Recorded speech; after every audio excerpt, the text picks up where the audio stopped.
우리를 지키시고 인도하시는 좋으신 아버지 하나님,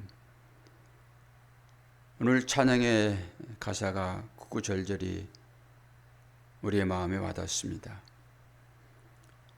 세상의 그 어떤 것으로도 우리를 만족하게 할 수 없고, 아무리 좋은 음식을 먹는다 할지라도 그것이 우리의 영의 양식으로 다가올 수 없는데, 오직 주님만이 참 생명이시며 주님만이 참 진리인 것을 기도하면서 말씀 보면서 우리가 깨닫습니다. 주의 곁에 있을 때만 우리의 마음이 든든하다고 찬양했사오니 우리들로 하여금 그 마음 변치 않도록 도와주시고 늘 말씀 가운데 인생을 살아낼 수 있도록 은혜 허락하여 주옵소서. 감사드리며 예수 그리스도의 이름으로 기도하옵나이다. 아멘. 하나님 말씀 잠언 마지막 장입니다. 31장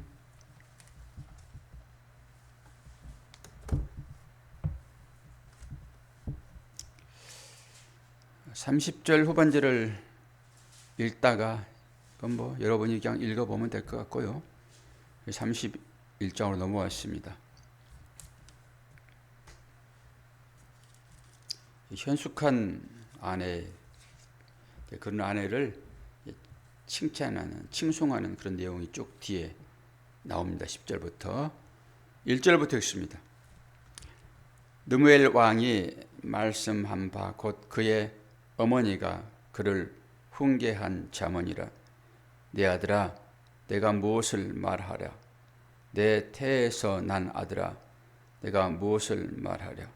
소원대로 얻은 아들아, 내가 무엇을 말하랴?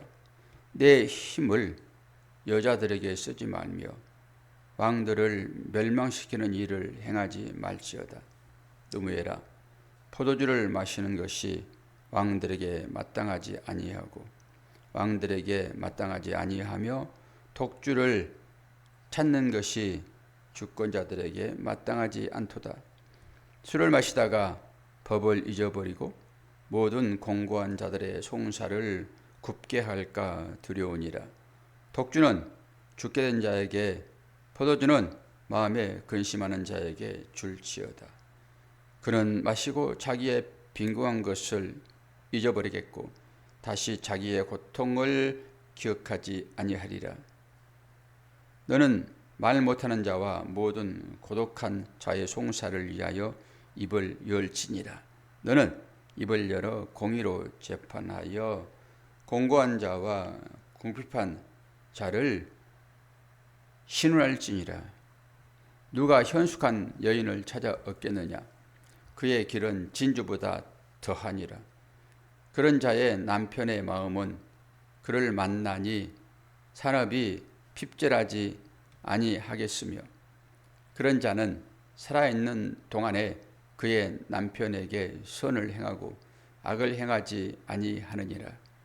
그는 양털과 삼을 구하여 부지런히 손으로 일하며 상인의 배와 같아서 먼 데서 양식을 가져오며 밤이 새기 전에 일어나서 자기 집안 사람들에게 음식을 나누어 주며 여종들에게 일을 정하여 맡기며 밭을 살펴보고 사며 자기의 손으로 번 것을 가지고 포도원을 일구며 힘있게 허리를 묶으며 자기의 팔을 강하게 하며 자기의 장사가 잘 되는 줄을 깨닫고 밤에 등불을 끄지 아니하며 손으로 손뭉치를 들고 손가락으로 가락을 잡으며 그는 공고한 자에게 손을 펴며 궁핍한 자를 위하여 손을 내밀며 자기 집 사람들은 다 홍색 옷을 입었으므로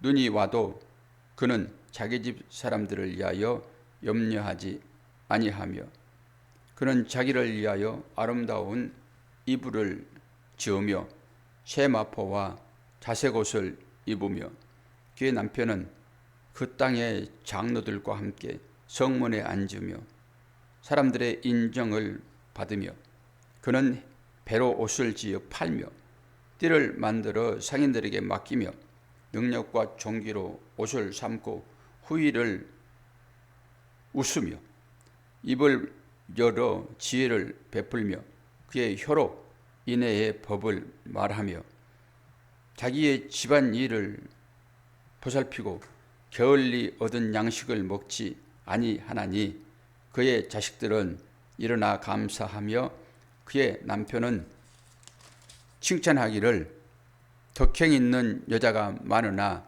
그대는 모든 여자보다 뛰어나다 하느니라.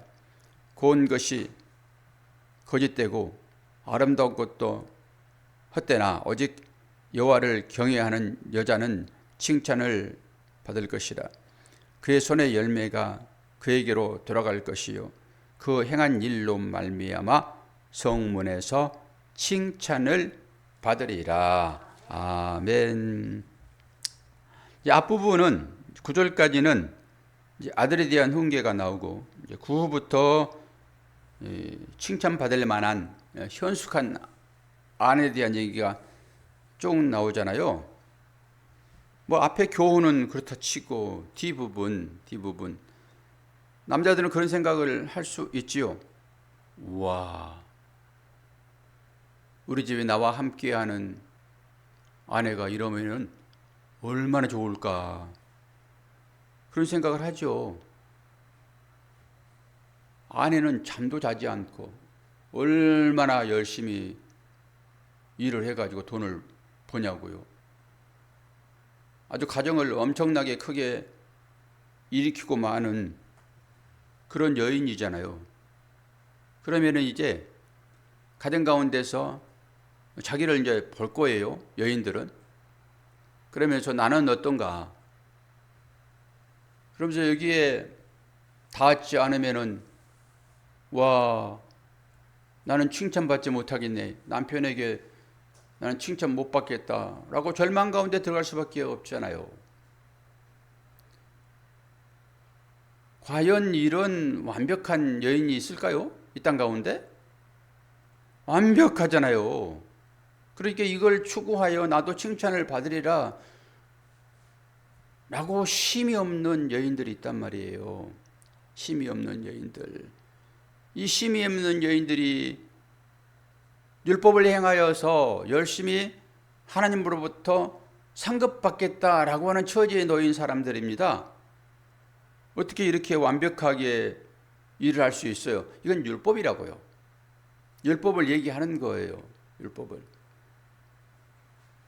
그러면 이것이 우리에게 주어지는 바가 뭐냐고요. 여기 이름만 싹 바꿔보세요. 교회는 남편을 예수 그리스도로, 그 예수 그리스도의 아내를 교회로, 이렇게 성경은 얘기를 하잖아요. 그러면은 여기에 나오는 이 현숙한 여인, 이 칭찬받는 이 여인, 자기의 몸을 불살라서 가족을 위하여 헌신하는 이 여인은 누구를 예표하고 있어요? 예수를 예표하고 있다고요. 그냥 단어만 가지고 얘기를 하면은 아내들은 이 중압감 때문에 이 율법에 이걸 얘기하고 있으니까 이대로 살지 못하는 자기의 신세를 한탄하고 눌림받고 살 수밖에 없죠. 이 현숙한 칭찬받을 만한 이 안에다 예수 그리스도를 딱 넣어보세요. 그럼 정확히 들어맞아요.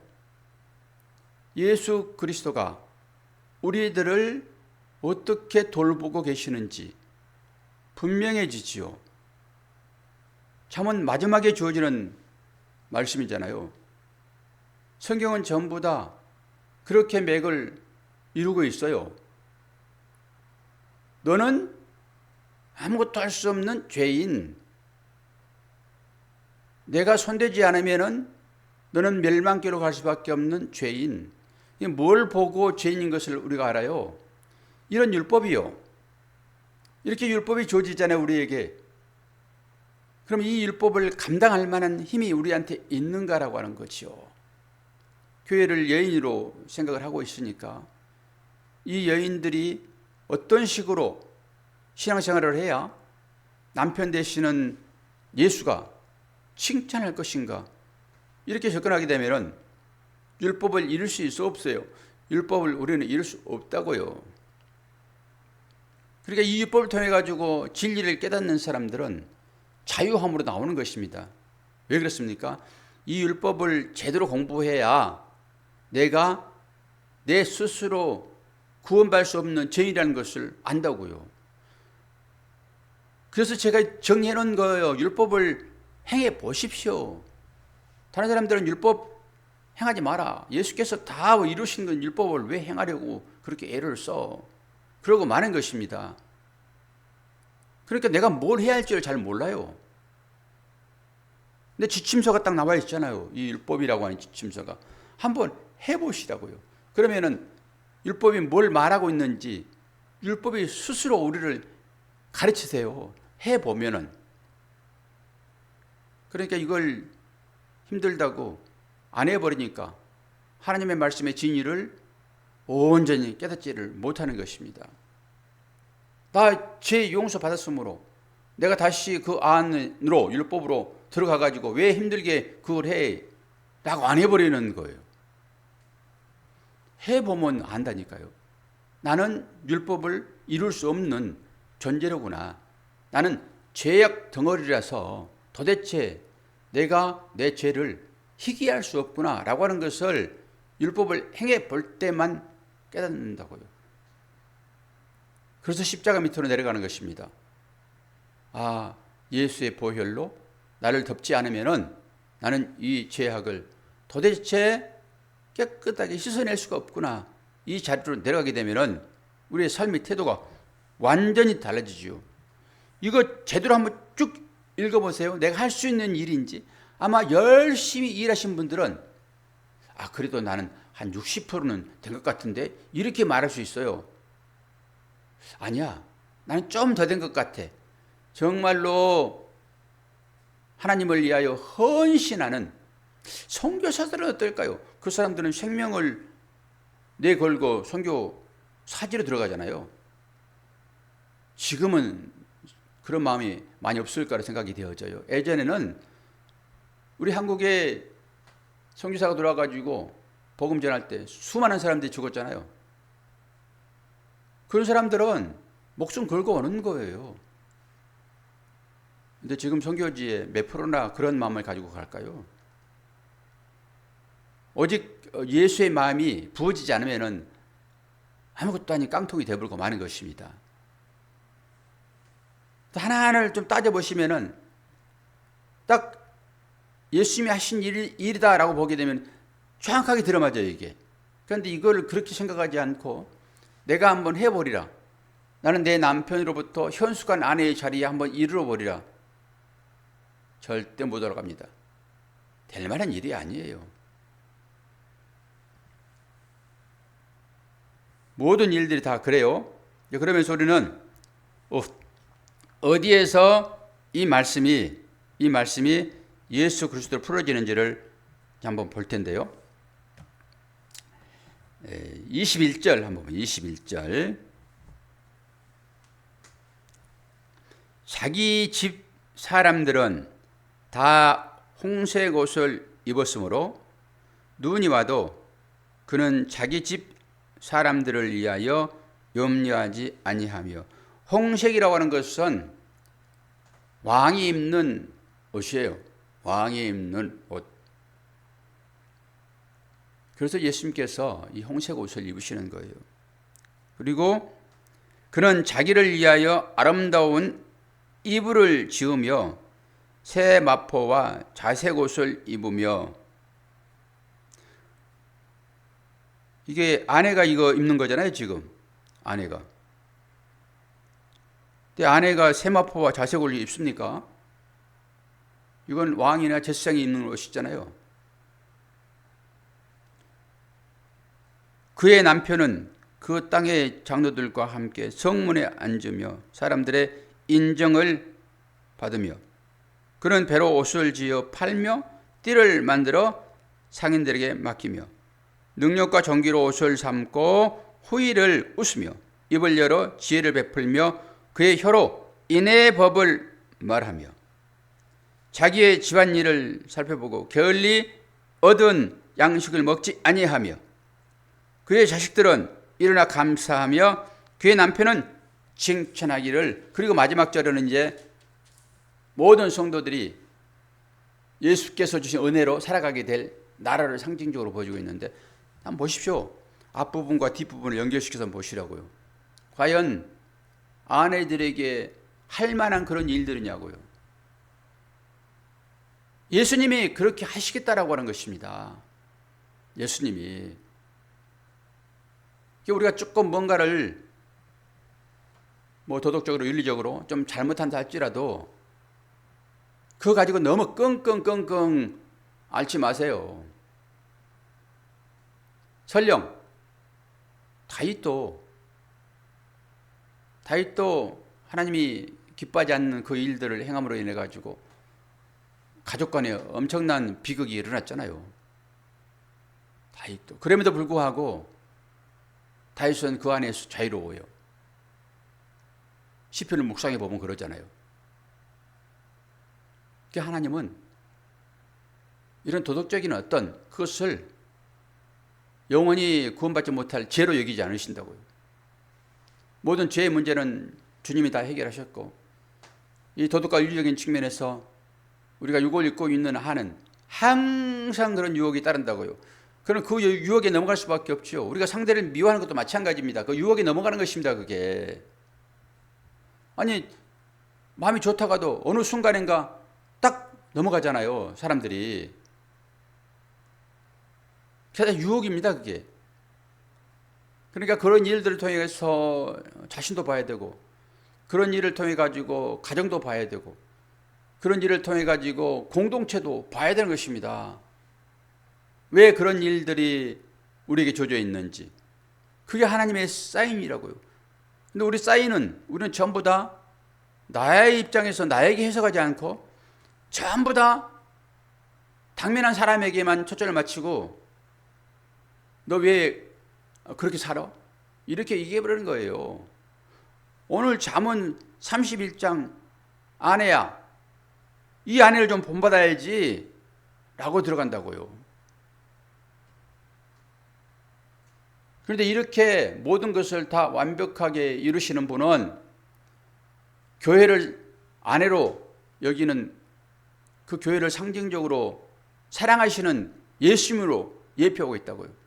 그 교회를 사랑하시는 예수님의 행한 일이라고요. 단순히 그냥 아내, 그러니까 어떻게 아내가 예수로 또 바꿔지냐, 이런 초등학생적인 그런 생각하지 마시고 그 일 자체, 이것만 보시라는 거예요. 일 자체만. 그 일 자체를 보게 되면은 교회를 사랑하시는 예수의 마음이 그 아내라고 하는 그 이름을 가지고 지금 행하고 있잖아요. 우리도 마찬가지죠. 남편이라는 이름으로 가정을 돌보고 남편이라는 이름으로 교회를 돌보잖아요. 그 돌보는 것은 모성인 거예요. 아내도 마찬가지죠. 아내라는 이름으로 나오지만은 이것은 남편이 가정에서 가정을 돌보는 어떤 행위, 그 더 나아가 우리의 모든 죄를 당신의 피로 맑게 씻으시는 그 예수의 그 희생과 헌신, 그 공로가 교회를 덮으시는 것으로 우리에게 주어진다라고 하는 것입니다. 그래서 우리는 율법의 요구를 온전히 이룰 수 없으므로 율법의 요구에 따라서 행해보다가 그 행함 가운데서 와, 나는 도저히 할 수 없는 이 일을 우리 주님이 이루셨구나 라고 들어가서 그 주님의 공률하심 앞에 납작 엎드리는 그 삶으로 나아가게 된다라고 하는 것입니다. 그렇게 마지막에 성도들에게 주어진 은혜와 참된 안식이 마지막 구절로 들어가서 보도록 하겠습니다. 29절부터 덕행 있는 여자가 많으나 그대는 모든 여자보다 뛰어나다 하느니라. 고운 것도 거짓되고 아름다운 것도 헛되나 오직 여호와를 경외하는 여자는 칭찬을 받을 것이라. 그 손의 열매가 그에게로 들어갈 것이요 그 행한 일로 말미암아 성문에서 칭찬을 얻으리라. 이 여자들이 행하는 이 일로 인하여서 그런 하나님으로부터 칭찬을 받겠다라고 하는 것입니다. 교회들아, 무엇으로 만족함을 얻을 거니? 율법을 열심히 행해 보면은 그 가운데서 내가 너희들을 얼마나 사랑하는지 그게 드러났잖아요. 뭘 자꾸 주님 마음을 보시려고 그래요. 십자가 사건이 바로 그거 아닙니까? 우리가 그걸 믿는 거잖아요. 그 하나만 보더라도 우리의 모든 생을 다 드려도 아깝지 않잖아요. 나를 구원하신 주님이신데 그 안에서 여러분 자유를 누리시기를 바랍니다. 오늘 말씀, 와, 이 아내가 이렇게 했으므로 나도 그렇게 열심히 살아야지. 그리고 거기 갇히지 마시고 몰라주면 또 얼마나 소원해하고 그러냐고요. 열심히 이렇게 가족을 위해 헌신 봉사했는데 도대체 당신은 이 헌신과 봉사를 알아 몰라? 전부 그러잖아요. 이 어떤 사람들이 그래요. 열심히 한 사람만 그래요. 열심히 하지 않고 한 사람들은 늘 미안해해요. 그게 나아요. 열심히 해놓고 왜 나를 알아주지 못해? 그러고 삐쭉 돌아선 사람이 나아요. 잘 생각해 보세요. 나는 어떤 처지에 있는지, 그리스도의 은혜가 우리를 덮고 있다는 것을 말씀을 통해서, 우리의 삶을 통해서 발견될 때만 우리는 그 가운데서 참 안식을 누릴 수 있습니다. 그래서 이 안식 가운데, 이 샤바트라고 하는 이 안식 가운데 들어간 사람은 다른 사람도 안식으로 인도를 해요. 그런데 이 안식이 없이 삶 가운데서 너무 부지런히 애를 쓰는 사람들은 자기한테 맞춰가지고 너는 왜 열심히 안 하니? 라고 평가를 해버린다고. 안식이 없기 때문에 그렇죠. 여러분 다 안식으로 들어간 자 우리가 되었잖아요. 그 안식을 좀 누리시기를 바랍니다. 물론 육신을 입고 있으므로 이 육신이 허기지게 되면 돌도 주워 먹어요. 돌도. 그런 환경 가운데 있어서 열심히 살아가기는 하지만은 그 열심도 한번 내려놔 보세요. 어떻게 되는지. 내가 하루도 벌지 않으면은 나 굶어 죽을 것이야 라고 한 이 열심 한번 내려놔 보시라고요. 극단적으로. 그러면 하나님께서 어떻게 먹이시는지, 그리고 그 가운데서 어떤 하나님이 나의 하나님인지를 보게 될 것 아니겠습니까? 근데 그 하나님을 믿지 못하니까 우리는 아주 열심히 최선을 다해 살아가면서 그렇게 살아가지 않는 어떤 사람을 보게 되면 상대적인 마음으로 나오는 것입니다. 그게 나 혼자만 살면은 그런 불평불만 없어요. 열심히 살아갑니다. 상대적인 거예요. 거의 다. 왜 너는 그렇게 하지 않니? 나는 이렇게 열심히 하는데.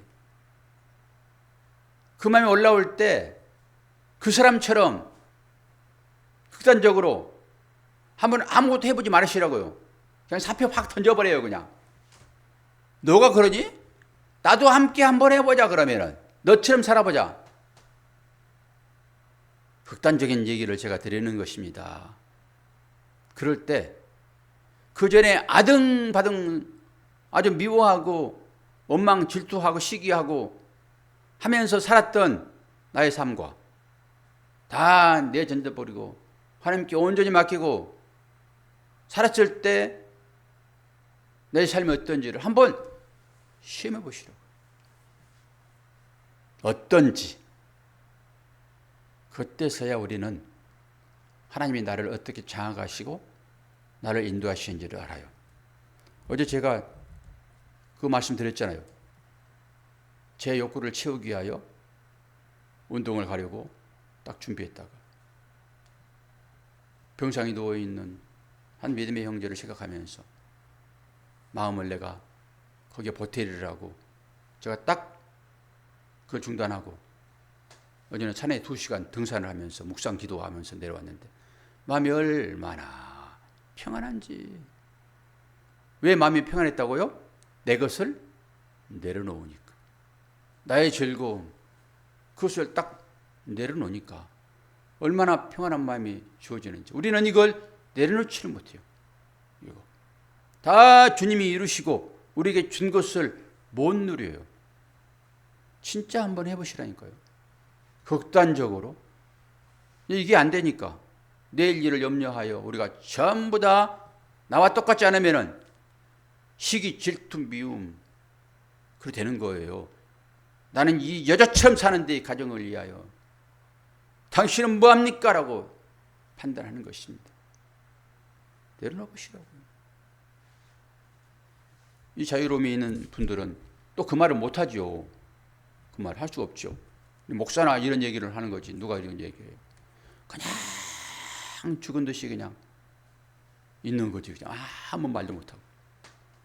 제발 이 역설의 비밀을 좀 여러분 깨달으시고 우리에게 주어지는 이 모든 환경이 하나님께서 허락한 것이고 이 환경을 통하여서 찾아오시는 그 주님을 만나게 하시려고 주어지는 환경인데 왜 이걸 전부 육신적인 오늘 이 아내가 현명한 아내로 칭송받는 이 일만 가지고 판단하고 마냐고요. 주님이 다 이 일들을 이루시고 우리에게 전가해 주신 은혜가 있잖아요. 잠언 오늘 마지막 시간입니다. 잠언 마지막 시간. 내일부터는 권사님 뭘 해야 될까요? 바로 뒤에 따라오는 헛되니 모든 것이 헛되다라고 하는 이 솔로몬의 전도서. 그러니까 잠언하고 전도서 하면은 인생을 다 알아야 되는 거예요. 인생을. 우리가 아무리 해도 고쳐질 수가 없는 이 지약 덩어리, 깨닫지 못하는 이 인생 때문에 전쟁들이 내 안에서 일어나고 실질적으로 세계 전쟁이 막 일어나고 이러잖아요. 복음을 가지고 전쟁을 한다니까요. 얼마나 이게 어리석은 일들입니까? 오늘 또 주님 주신 은혜로 6월을 잘 살아내시기를 바랍니다. 기도하겠습니다. 아버지 하나님, 오늘 또 은혜 중에 우리를 부르시고 자문의 말씀을 통하여서 마무리 잘할 수 있도록 인도하시니 감사합니다. 우리 사랑하는 권사님, 주님만을 의지하고 살아갑니다. 주님이 찾아오셔서 권사님을 사랑하시는 것을 알기에 어떻게 하면은 그 주님의 은혜에 보답할까라고 365일 하루도 빼지 않고 주의 교회를 찾습니다. 그 마음이 권사님의 마음인 것을 주님 잘 아십니다. 이제 연락하셔서 가끔 기억력이 깜빡깜빡합니다. 그때서라도 하나님은 주님만이 우리 권사님의 구주인 것을 잊지 않도록 도와주시고 새로운 지각도 열어주시어서 복음의 깊이에 참여할 수 있도록 도와주옵소서. 그 믿음, 그 마음 가지고 매월 첫날 하나님께 물질을 올려드립니다. 이것이 권사님의 믿음인 것을 하나님 다 아십니다. 이 물질 가운데는 권사의 마음이 담겨 있고 자녀를 향한 애탄 마음이 기도로 녹아 있습니다. 권사님을 축복하실 때 건강하게 하시고 지혜롭게 하시고 하나님의 말씀을 들을 때마다 아멘, 아멘 하여 그것으로 영적인 양식 삼아 육과 영이 강건하실 수 있도록 은혜 허락하여 주옵소서. 날마다 새벽을 깨우며 말씀으로 하루를 시작하는 모든 온라인 성도님들에게도 같은 은혜를 더하시사 말씀 중심적인 삶을 살아낼 수 있도록 도우실 때 그것을 기반으로 현실로 닥쳐지는 여러 어려운 환난들을 믿음으로 기도로 이겨낼 수 있도록 도와주시옵소서. 아버지 하나님, 주의 종으로 부름받은 한 사람이 병상에 누워 있습니다. 하나님께서 새 생명을 허락하여 주시어서 다시 한번 기회를 주시고 말씀을 전할 수 있도록 강단에 서는 은혜를 더하여 주시옵소서. 감사드리며 예수 그리스도의 이름으로 기도하옵나이다. 아멘.